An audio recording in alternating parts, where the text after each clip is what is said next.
Yeah, well, Ray,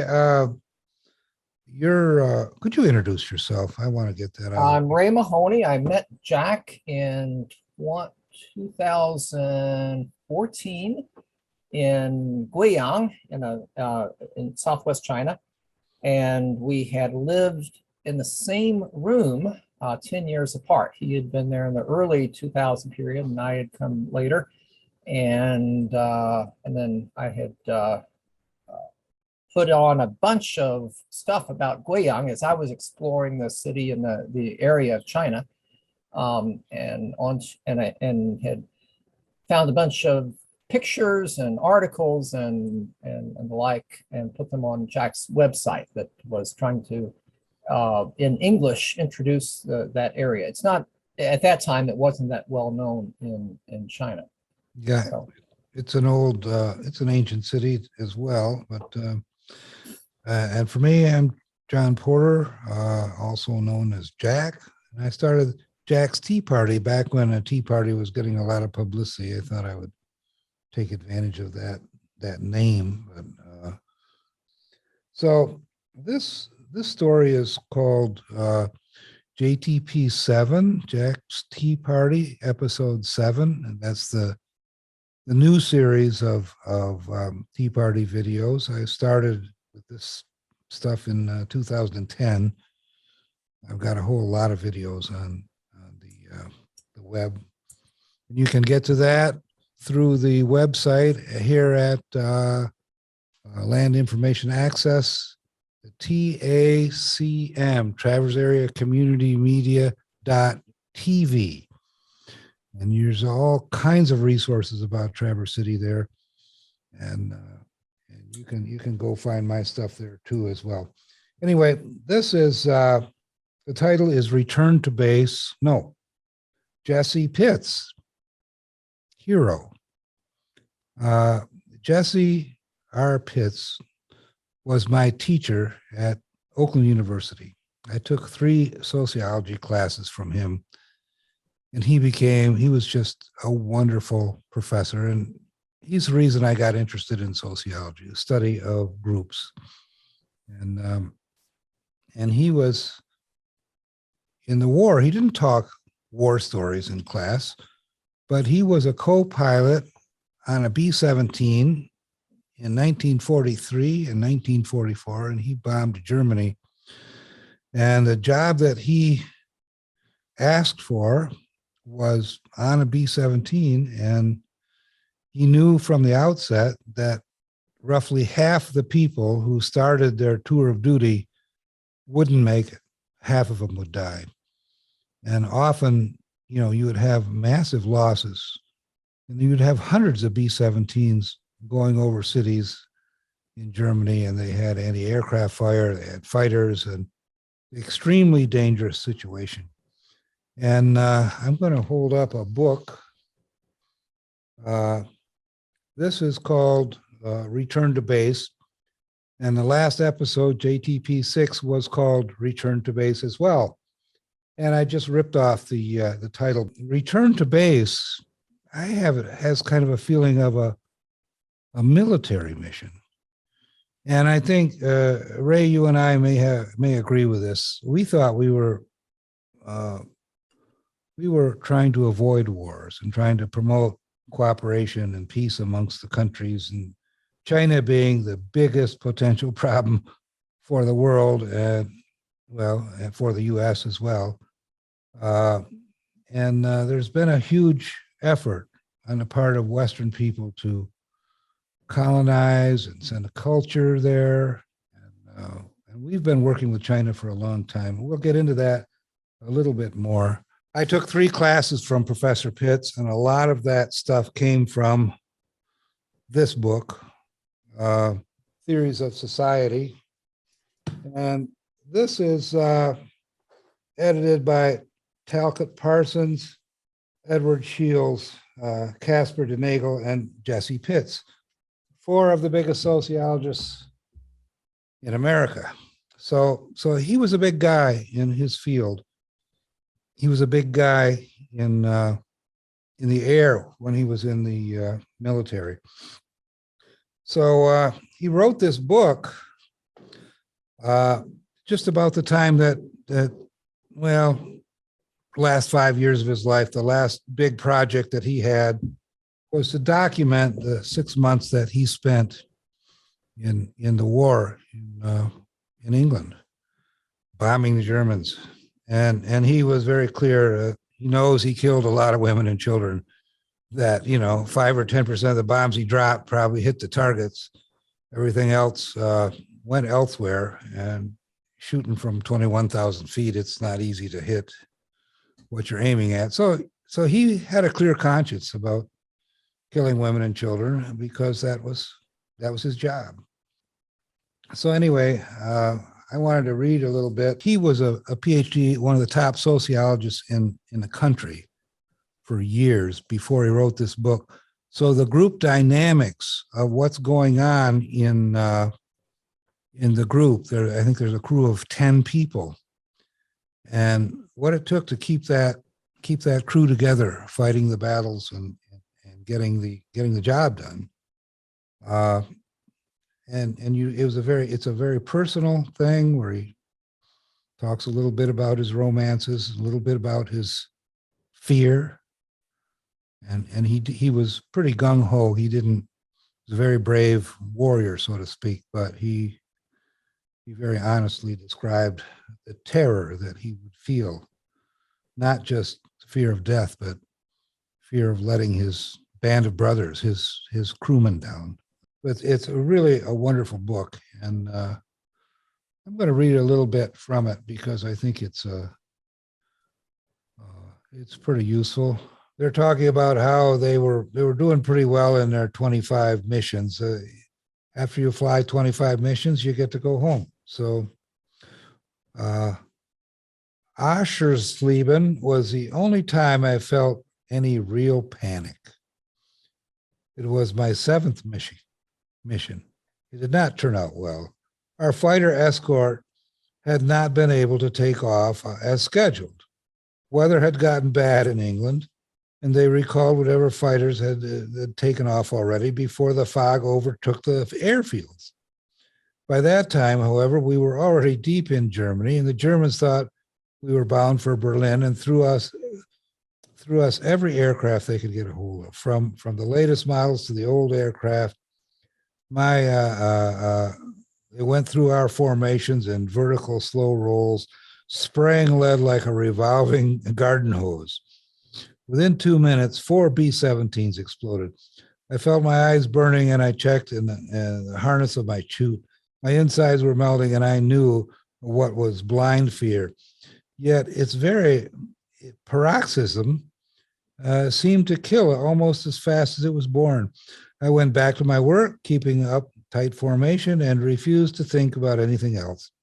Our tail gunner's window was frosted. He couldn't see too well attacks from the rear, so we stuck close to our element leader and jumped with him. Under our wing, we saw row after row of 20 millimeter shells burst where we had been a half a second before. Now, a formation of B-17s, in order to avoid the fighters, would do a jump. And it was a quick turn.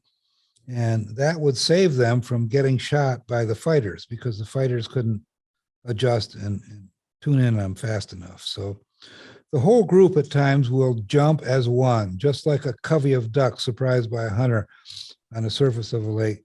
Jumping is even better when you are faced by a head-on attack because the speed is so great that once the target has moved, it is already too late for the fighter to correct his aim.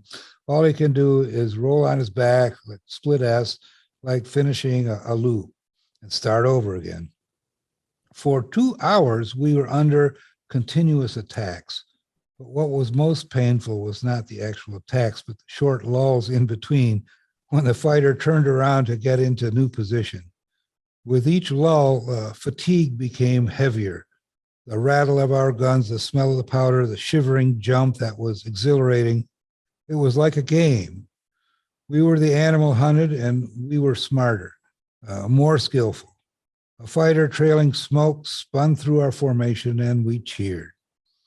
The 303rd beneath us was being cut to pieces. the German planes going through their formation as if they were a circus act. They were good. Often, after one had gone through, we could see the fort hesitate.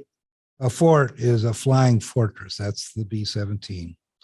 We could see a fort hesitate, stumble just like a person, raise a wing, oscillate once, and then fall out in a slow, majestic spin. One or two chutes would come out, and suddenly there would be nothing but black smoke and a little debris. The fort had exploded, and the German fighters kept coming in. We were the low diamond in the low squadron, but we were in the high group that day, which is overall a good position.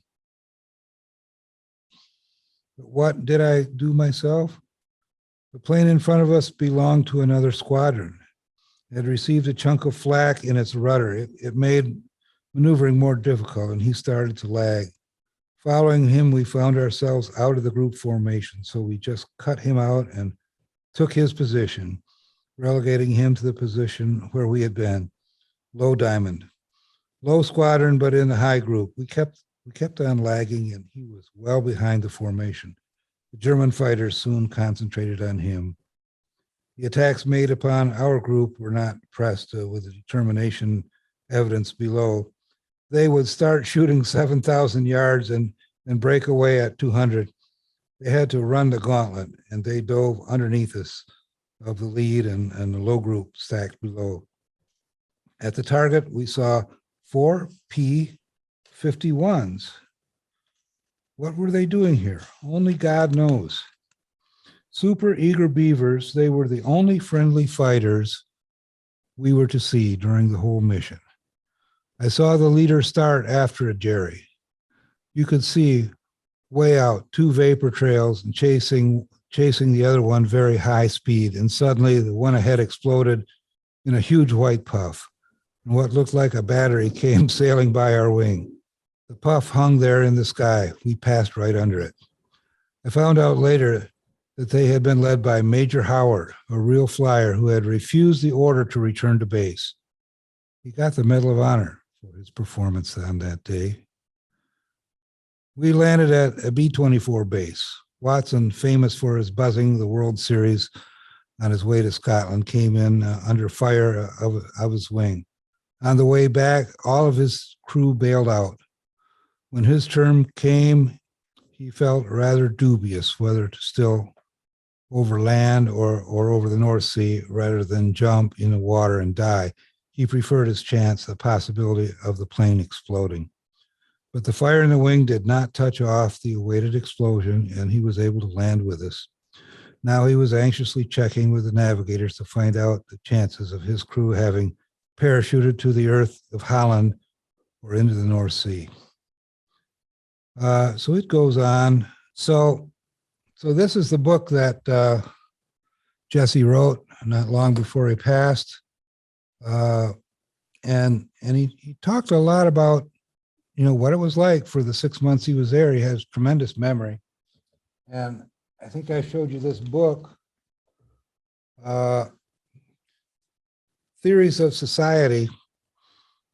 And he said one of the most difficult things that he did in his life was to pry himself away from his grandkids and his wife and his comfortable life in order to do the things that he thought was his duty, that he wanted to accomplish. And one of the things that he accomplished was a PhD and a top sociologist in America. And that Theories of Society, I think I've got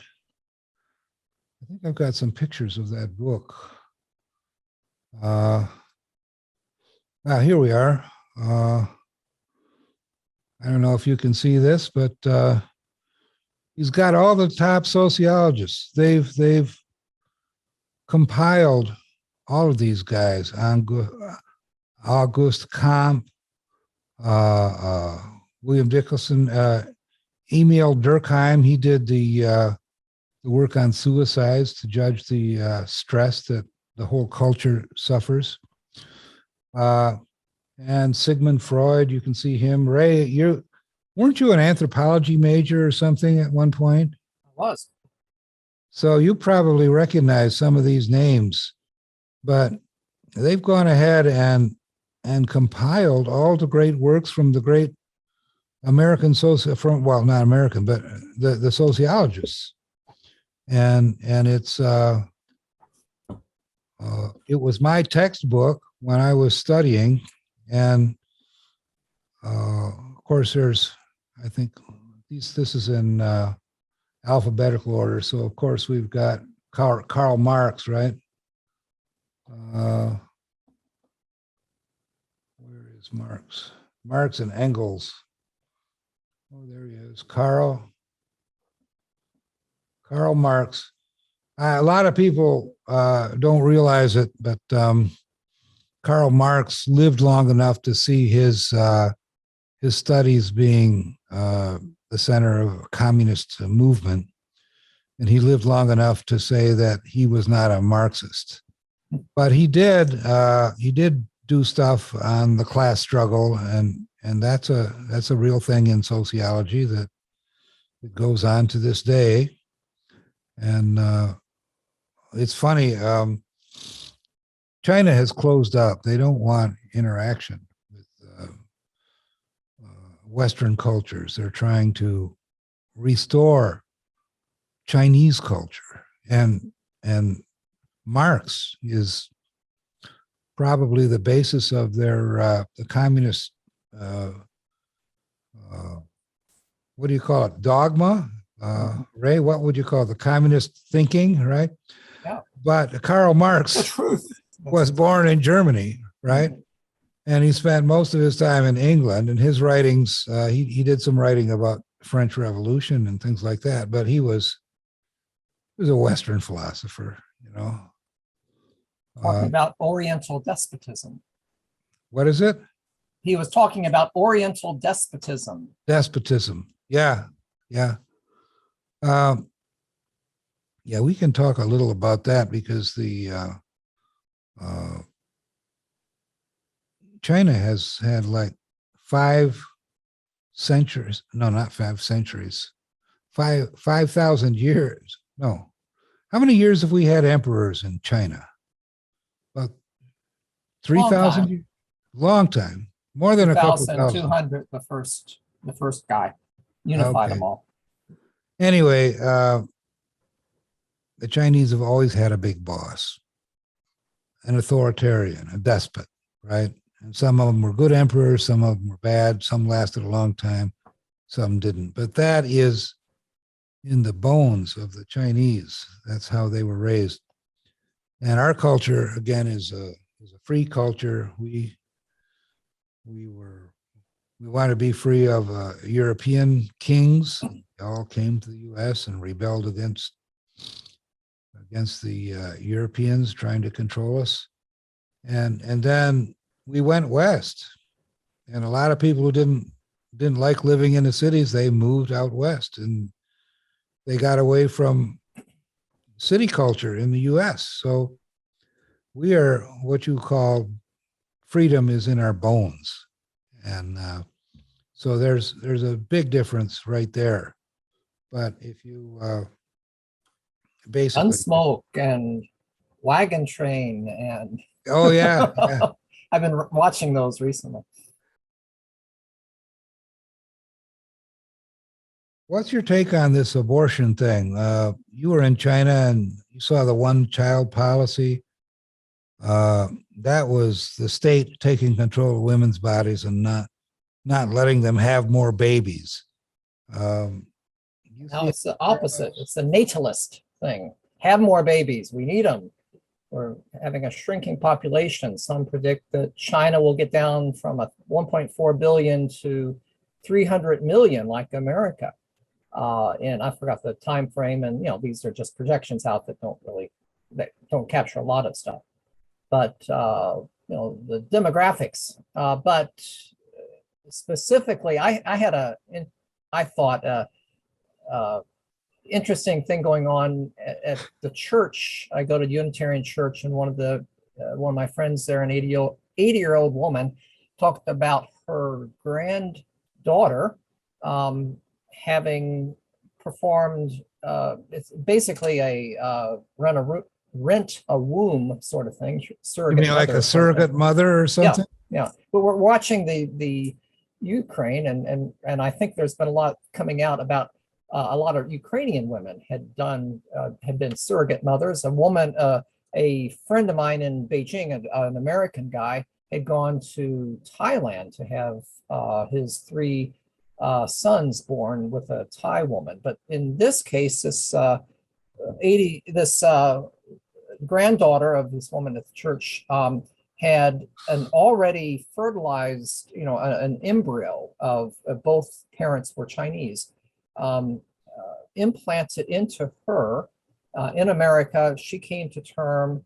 It was all set up where it was legally, she allowed the two Chinese to adopt it, and then this boy is back in China.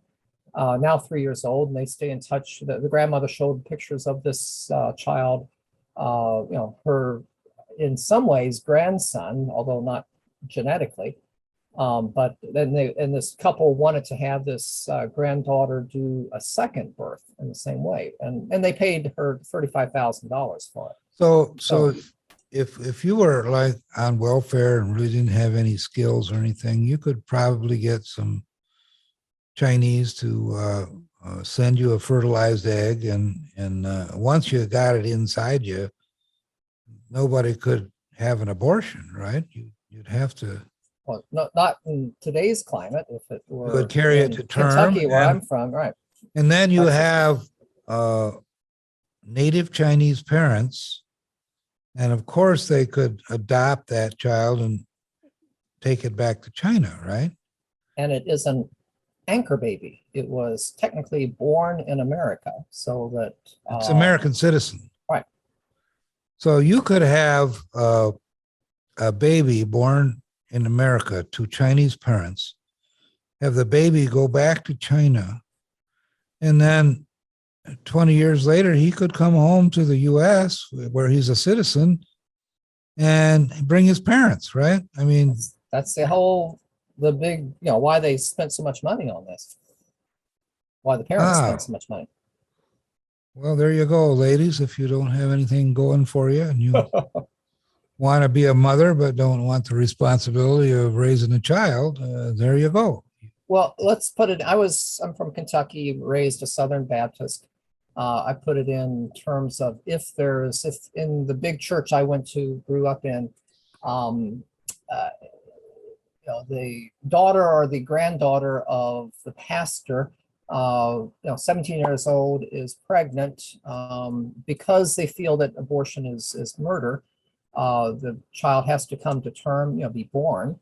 But what do you do with it? This 17-year-old wants to get a PhD. It's not going to be so easy if she's also a mother at the same time. So maybe she could link up with some Chinese couple who wants a healthy baby. They would pay for good, maternal care as the baby's about to come, is forming. They would come over, see the birth, adopt it immediately, take it back, raise it as a white baby in a Chinese environment, speaking Chinese, a novelty thing. Genetically kind of white. Yeah. And it would be, if my grandfather was also that Southern Baptist minister, it would be a cousin or a niece or nephew of mine. But it would be kind of interesting going on. We in the United States, we've adopted 80,000 Chinese girls, mostly girls, from China over the last 20, 30 years. The first wave was from Korea, and then at the same time as China, that we were adopting kids from Russia. And now the trend is China thinks that's, doesn't look so good, and Russia feels the same way. So I think the trends are to adopt from Vietnam and other places like that. But very interesting thing going on. But the creepy thing going on is we were okay at Pearl back in the 1940s was struggling to be to get people to accept Asian babies as adoptees Right. because they weren't white, and that was considered bad. Now we're okay with that concept, but what about the idea of America post, getting rid of Roe v. Wade, making abortion illegal again, protecting the life of the unborn child, but we don't have a good adoption system in the States. There's a lot of people that go into orphanages and don't quickly get adopted, if ever. So how about offering these kids to China? China is facing a demographic problem. And wouldn't it be fun, with this whole thing of the great replacement theory is these other races so we could get white babies in China, get a whole culture of white babies, who genetically are genetically white and into the culture of China. Incidentally, Jesse, these would be we term the yellow on the outside, white on the inside. These adopted Chinese girls, they're bananas. Bananas, right? And this would be eggs, white on the outside, yellow on the inside. The eggs, yeah. Interesting. By the way, Jesse Pitts was born in the U.S. lived there 7 years, and his mother divorced the father, took him back to France. He grew up in France, speaks fluent English and French, and he came back to the U.S. to fight for the U.S., to fight the Germans. And then in the course of flying the B-17s, he decided, these are my people. But anyway, that's an interesting subject. The other big burn we have here is we got immigration and the economy. I don't know where Biden is on this, but the main thing is our Congress has not agreed for a long time on what our goals should be. And this comes to the old Chinese expression where, who's worthy of more glory, a war hero who kills hundreds or even thousands of people and wins battles for his country, or the politician that manages to get what the country needs without going to war. And he can maneuver and prevent people from going to war. So that would require somebody to decide what the country needs. I mean, you don't just go to war for the fun of it. You want to accomplish something. What is your goal? And if a good politician can get you your goal without sending your kids to war, I think that is worthy of some glory. Incidentally, you talk about glory. I didn't mention this last guy, Jesse Pitts, had his life saved, basically.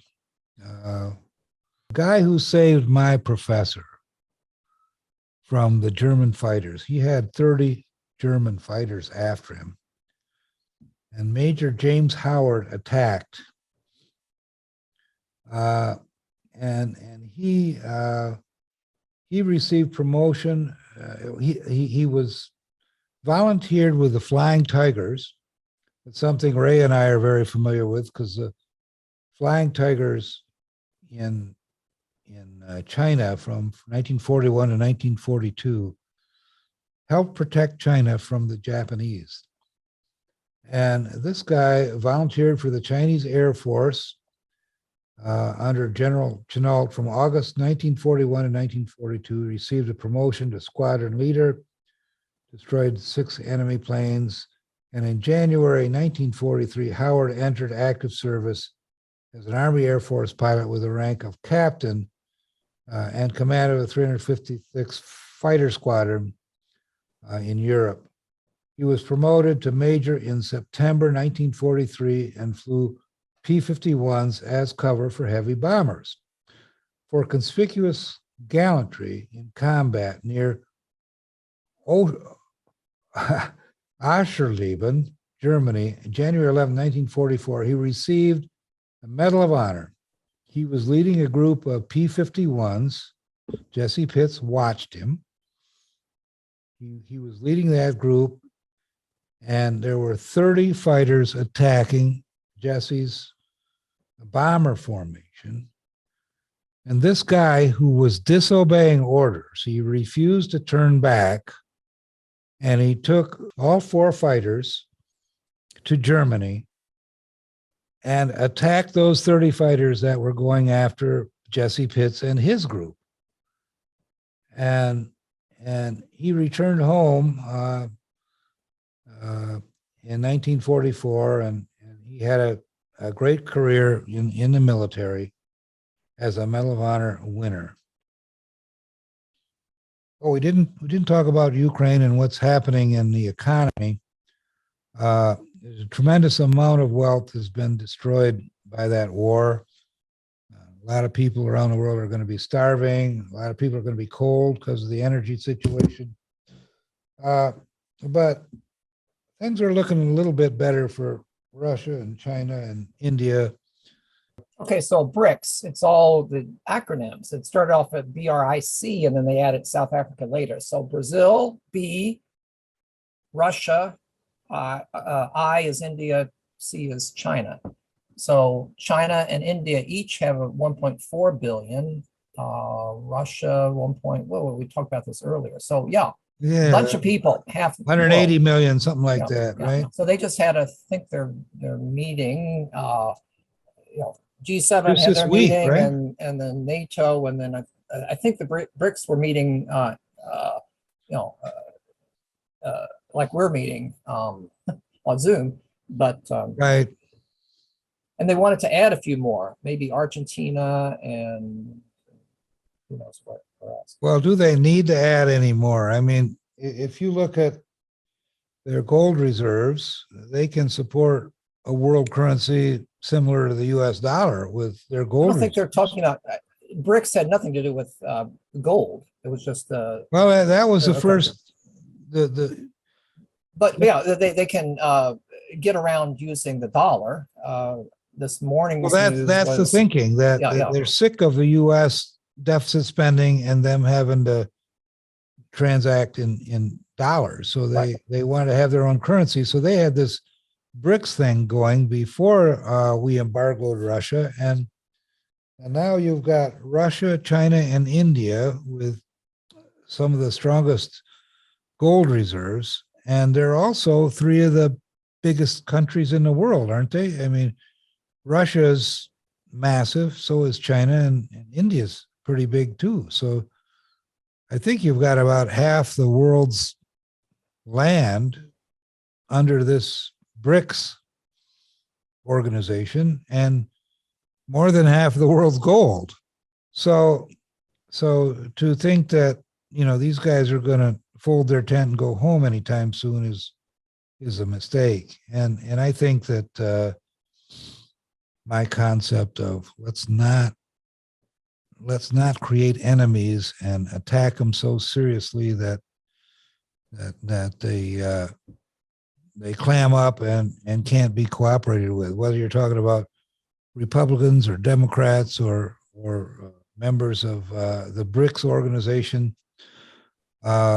Unless you're going to totally destroy them, they're still going to be around, and they're going to be very, very strongly committed to their organization. So I think, but also from a cultural point of view, and all those languages and all those genetic components, it's kind of cool.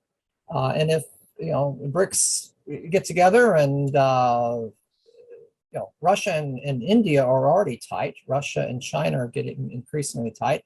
Brazil is out there, and China, at good times has talked about building big projects there. Argentina, if they are included.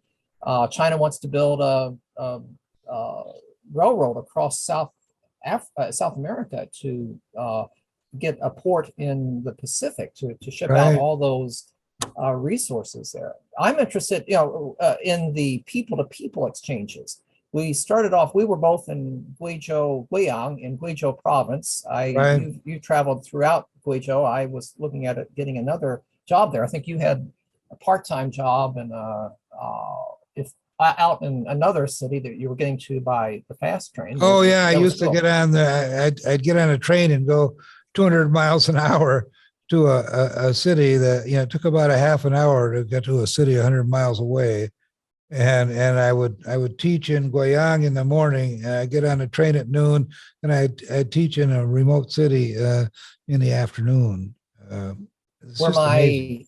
my roommate there, who was of some minority, I think was a mix of Miao and another group, but he was from that area, so that was cool. But my interesting this past week, the people to people stuff. When you have the BRICS organization, China had sent a bunch of people to the Congo. These are specific people that I Oh was yeah, yeah, dealing with. My friend yeah. who Hong, just Hong, who yeah. just put his former co-workers on a plane from southeast part of DR Congo back to China. They had been working there as building up a plant to work on the tailings of mines that had copper and cobalt content. So these Chinese had come in over the last 5 years, built these huge vats of this plant to process this stuff, and then now they're on the way back. The contract fell through. All that stuff is an important thing going on right now. But I'm interested in the cultural exchange. These short little I people see. from Southwest China going into the Congo, working for a while, or going Yeah, back. They tell their kids and grandkids about their Africa adventure. I don't know anything. These were not in the news, but some of these Chinese guys were getting African girlfriends and having African kids, or half black, half Chinese kids. What will okay. happen with those people in 30 years as they try to trace their Chinese roots? But anyway, we were part of, you were talking about us, we were the cultural imperialists going in and, Oh, and now China's messing up doing the same, huh? messing up the Yeah. minds of the Chinese eager to preserve their cultures, and we were poisoning them with English songs Well, the and Chinese Hollywood felt that movies. the CCP, the Communist Party, Well, thought I we were thought that way too. poisoned. I was happy cultural imperialist. I was also learning Chinese and looking to these Confucius Institutes introducing Chinese language and culture to America and the rest of the world were great too. But just this whole thing of the going back and forth, and how you started off this thing talking about the mix, the impact, the cultural war, the wars going on. People literally at war, Right. ideas, but actually, with the advent of Trump, they're activating it into physical. Yeah, but getting granular, this is really interesting things going on. Southwest China, poor area, sending workers off to Africa, to build up their Yeah. economy, and we need these resources. The cobalt, going into the batteries for electric vehicles. But anyway, keep that in mind as we talk in these big terms about, but how these individuals Well, are here's working. one for you. I got a similar situation just this last couple weeks. Maybe a month ago, there was a robot car outfit in Guiyang, and I did a video about the robo cars of China, and it's here on the TCM, TACM.TV website. It's called Robo Cars of China, and I got everything translated into Chinese characters too. So it's good for Chinese people, it's good for Americans to show how all the cultures are cooperating to promote technology. And they decided that was a pretty good video, and they literally called me up a month or two ago and said, we want to give you some money for that video that you did. How much do you want? And I thought, well, geez, should I ask for $10 or $100, $1,000? 10,000, 100,000. How much is that video worth, you know? So I have a little friend in China that's he was going to be an adopted son at one point, but I didn't quite marry his mother. So, but I still supported him and helped him grow up when he was a troubled child and single parent household, and mother worked all the time, didn't give him enough attention, and I did the best I could for him. So I called that company up last week, and I sent him a text message, and I said, listen, I got a job in the US. I don't need your money, but I have a little friend. I have a little friend that's 22 and he's graduating from college and he doesn't have a job. And if your company could find something for him to do, just small money, just something to get him a job so that he has something to do and learn about technology and like that, I would really appreciate it. So they sent me back a message and said, sure, let's get us a resume and we'll talk to him. You know, so that's just a tiny little thing, but it's the same thing you're talking about, a person-to-person relations, and the more of these interconnections, the less likely it's going to be that some nutcase is going to say, we hate these Chinese, we got to wipe them off the planet, you know, or more likely the Chinese and Russians saying they don't like the US and we need to wipe them out. You know, I mean, this stuff, there's no limit to how it can escalate. I read that book about World War I, Woodrow Wilson trying to stop World War I. He couldn't do it. He couldn't do it. Millions of people died.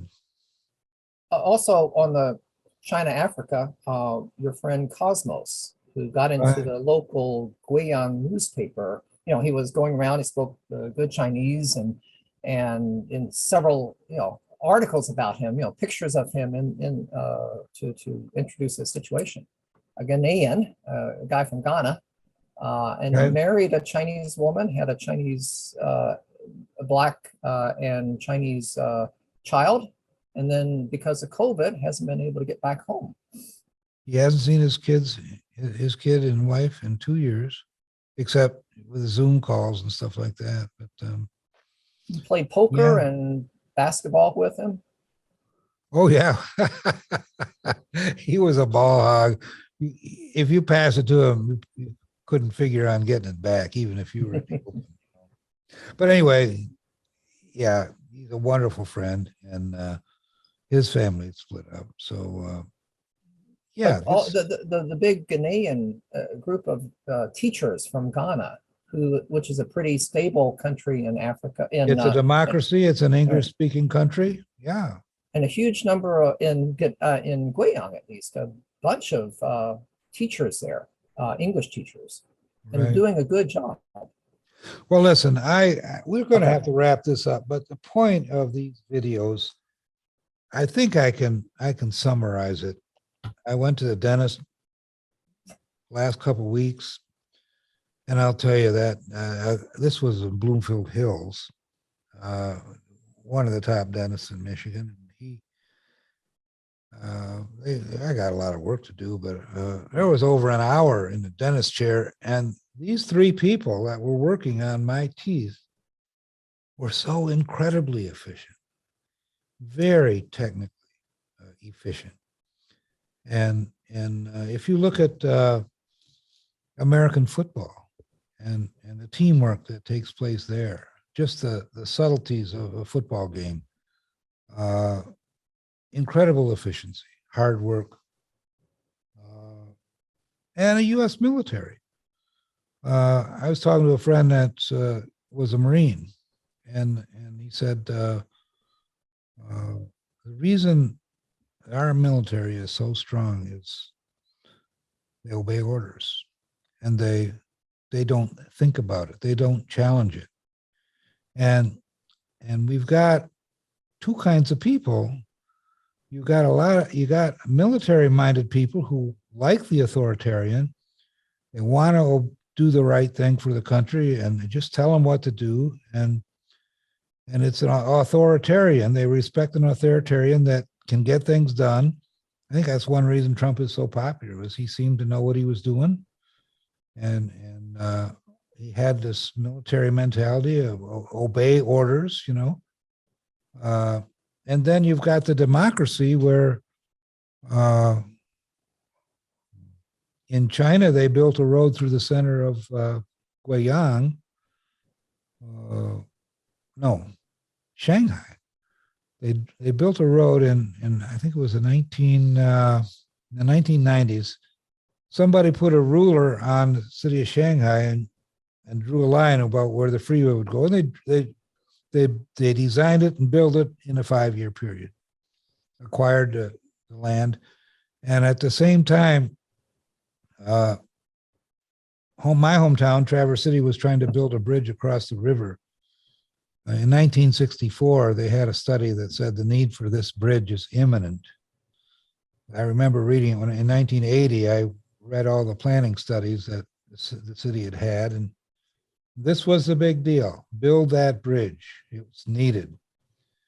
And for all the time I was in office, every 5 or 10 years, somebody tried to build the bridge and they get spanked and thrown out of office and things like that. And they're finally getting around to it. I think it's been about 40 or 50 years later.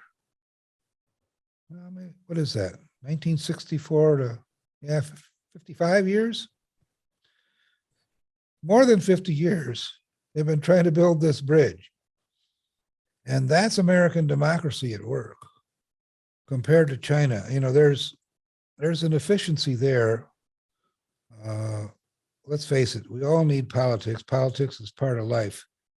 But we work under the Constitution, and the only people that can do anything in this country have to do it pursuant to the law, and that law comes to us through the Constitution.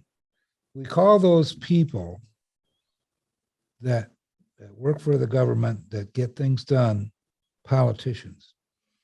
And I think they're as worthy of honor as some of the top military people who risk their lives, because the politicians are risking their reputations. I thought of that as soon as Trump decided he was going to run. I thought, oh my God, you're gonna get butchered. I mean, you've had such a lifestyle. They're going to eat you alive. Well, actually, Trump has survived better than I thought he would, but they're going to get him. You know, and that's what we do to all politicians. Ultimately, very rarely, unless you're a John Kennedy or an Abe Lincoln or somebody who goes out honorably, right? There's people, you know, attacking the politicians, and we've got to get rid of that. We've got to get rid of this enemy mentality between the Democrats and the Republicans. And I'm just saying, hey, they're the same.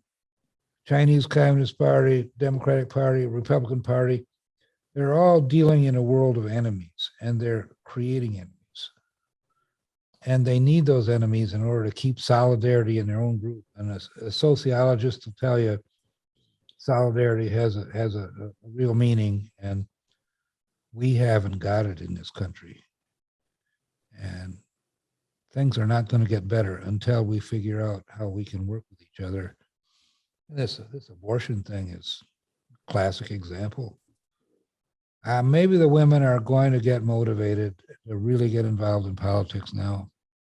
I hope so. Well, any closing remarks, Ray? For your local Traverse City folks, what is that bridge?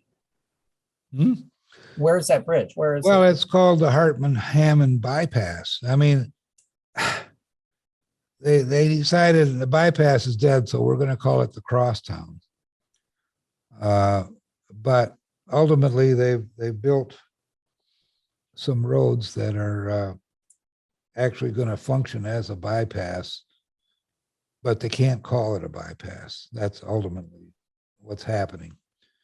And now we've got construction crews all over the city and traffic jams everywhere.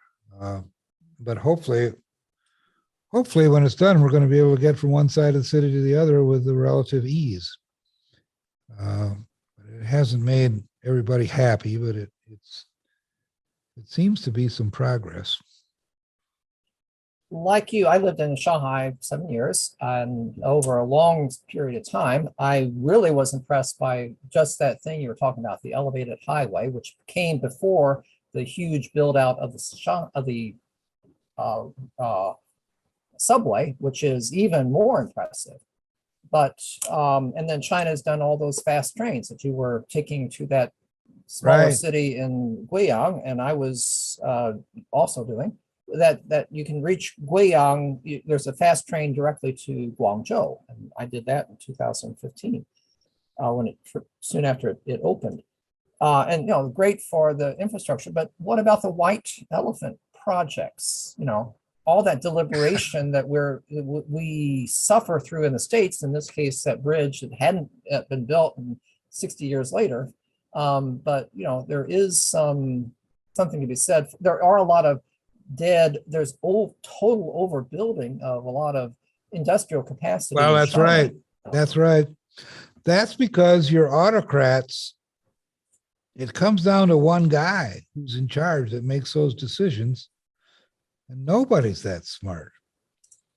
And our system is the best in my mind, but it requires direction from the public in support of a political process, so that the people who know what needs to be done have the power to do what needs to be done. And if you don't know what needs to be done and you have the power to build a white elephant, or that's the biggest danger of the autocratic system, is that and your loss of personal freedom, that's the other thing. But if it's just an autocrat and you don't have a system of distributed decision making and empowerment of groups that know what to do, that can be pretty disastrous too. And there's examples of that in China, and I think in the US as well. So we had the dot-com bust about 2000 when I was getting over to China. You got there about the same time. Were you part of that? The dot-com bust convinced me that the U.S. real estate industry was very dangerous. I mean, first they had the S&L scandal, then they had the dot-com bust in like 2000s, and at that time I realized that well, let's put it that way. Real estate has come a long ways in terms of cleaning up its act, and they've got a ways to go. But that was 2008, the subprime loans for real estate. But it started going down in 2003. That's what people don't realize. As an appraiser, I saw it in 2003. And we were the Rust Belt, so we were ahead of the rest of the country. But they were mixing all of these securities together to finance big projects like in China, right? They were building massive projects, and people got rich when they built these projects. And it was a lot of government money. There was government insured money. And in 2003, I asked some builders, who are buying these houses that you're building, because incomes haven't gone up. And he said, well, we sell a lot of them to our construction workers. And obviously when construction stopped, then those customers went away. But the point is, the Fed kept lowering interest rates, trying to keep the whole thing going, and tried to ignore all of the leveraging that was happening on Wall Street. And it all came to a big bust in 2008. But the sins of that, it all came down after, I would say, 5 to 10 years of irresponsible government regulation. But the dot-com bust, we called it a bust at the time, but in fact, all that stuff got used later, and the whole mobilization, all those people, moving to different parts of the country, learning the different skills because they thought they could get employed in one of those, when the internet was new. That kind of did come to fruition. It wasn't totally a bust. A lot of Well, that that's stuff was right. used. And you were part of that in the 1990s with your computer companies. Well, It didn't work out, but you were tiny part of part. the big churning of people learning the technology. Well, you have let's used it face it, since then. China and the US and India would not be in each other's faces if it wasn't for that fiber optic that got Right. laid under the oceans. What was that?